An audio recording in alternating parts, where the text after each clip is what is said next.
You ever see a man in a place so dark, so final, that even the guards look away when they pass his cell? That's what they say about Black Eagle, the kind of prison where hope goes to die and secrets outlive their owners. That's where I met a guy everyone called Gray Nobody use his real name anymore, like the world just agreed to erase it. They say he'd been counting down the days, and with that cancer diagnosis, he finally knew the number. Doctors gave him a month, tops, and not a single soul on the outside left to care. His crime? Not what you'd think for a place like Black Eagle. He killed a man, but not out of malice or greed. He was just trying to protect his wife from a drunken neighbor one night, but the way things shook out, the guy never got up again. You know how these stories go, right? In court, it didn't matter that Gray's hands were shaking or that he was the one calling 911. The jury saw a dead man and a living one and decided 12 years ought to cover it. After just a year, his wife packed up, sent him a letter, and vanished from his life. His folks passed while he was still locked up, never made it to see their son walk free. There is only one living creature left who remembered him. If you can believe, a German shepherd named Rex, the dog Gray rescued off the streets as a stray puppy way back when things were still good. Now, here's where it gets you. With nothing left to lose, Gray asks the impossible of his jailers. Please, just one last time let me see Rex. I just want to say goodbye. Most wardens would have laughed, maybe cracked a joke, but not this one. Warden Hayes had this look about him, like he'd seen men break in every way a man could break, and maybe he'd learned not to add to it. He checks the files, remembers how Gray's kept his nose clean, ran the prison library, even pulled a guard out of the fire during a riot a few years back. So against every rule in the book, he grants the request. That's not something you see every day, believe me. The day they brought Rex to Black Eagle was the first time in years anyone looked forward to anything.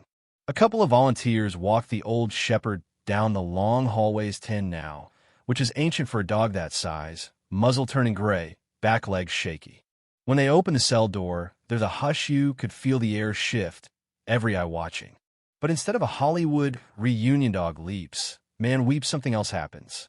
Rex just stands there, hackles raised, eyes darting around. He growls low, like he's staring at a stranger, not his old friend. Gray reaches out, voice trembling. Rex, it's me, buddy. But Rex backs up, presses against the volunteer's legs, lets out this soft, scared whine. For a second, it's like all the hope in the world just fizzles out. The guard on duty, Williams, is frowning.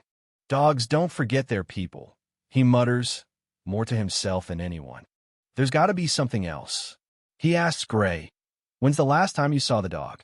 Gray stares at the floor, rubs his wrists. 4 years ago, back when my wife still wrote letters and said he was doing fine. One of the volunteers goes pale. We picked Rex up from the shelter about 6 months ago. His file said the owner died. Your ex-wife dropped him off, signed the papers. Gray's fists clench white. So she'd lied even to the dog.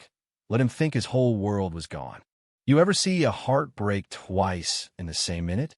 That's what it looked like, Gray realizing it wasn't just the world that forgot him, but the one friend who never should have. For a while, everyone's quiet. I think they're about to end it right there. Call a mistake, send Rex away. But then this is where it gets wild. Rex takes a slow, cautious step forward, nose twitching. He circles Gray, sniffs his hands, his face, stops and stares, head cocked to one side like he's trying to solve a puzzle. Suddenly, something clicks. The dog lets out this high-pitched whine. Anyone who's ever loved a dog knows that sound, then presses his whole body against Gray, paws on his chest, tail beating so hard it thumps the wall. It's like he's trying to say, I'm sorry, I didn't know you at first. You've changed so much. Gray just loses it, buries his face in that old fur, both of them shaking.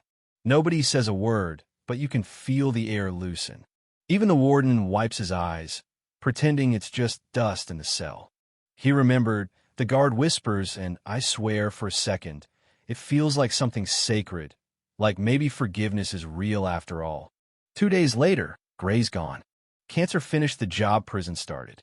But before he slipped away, he signed one last piece of paper putting Rex in a canine therapy program.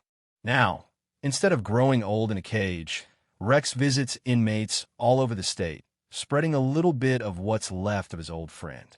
Sometimes the toughest men in Black Eagle break down when they see him coming, this old German shepherd who's seen it all and still wags his tail. But there's one thing the guards started noticing. Every time Rex gets near cell 14, the cell where Gray spent his last days, she always pauses. Sometimes he sniffs the door, sometimes he sits for a second and lets out a low, soft whimper like he's saying hello to a ghost. Or maybe it's goodbye. That's the kind of thing you don't put in the paperwork, you know? But you remember it. Some folks say a prison like Black Eagle only destroys, but I think they're wrong. Sometimes in the darkest places, the smallest bits of love hang on the longest. So what do you think?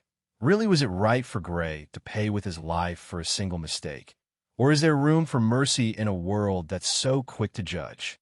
Do you believe people and dogs ever really forget? Or is forgiveness the last thing we hold on to? Drop your thoughts below. Let's talk about what justice, loyalty, and second chances really mean. Maybe your voice is what someone needs to hear today.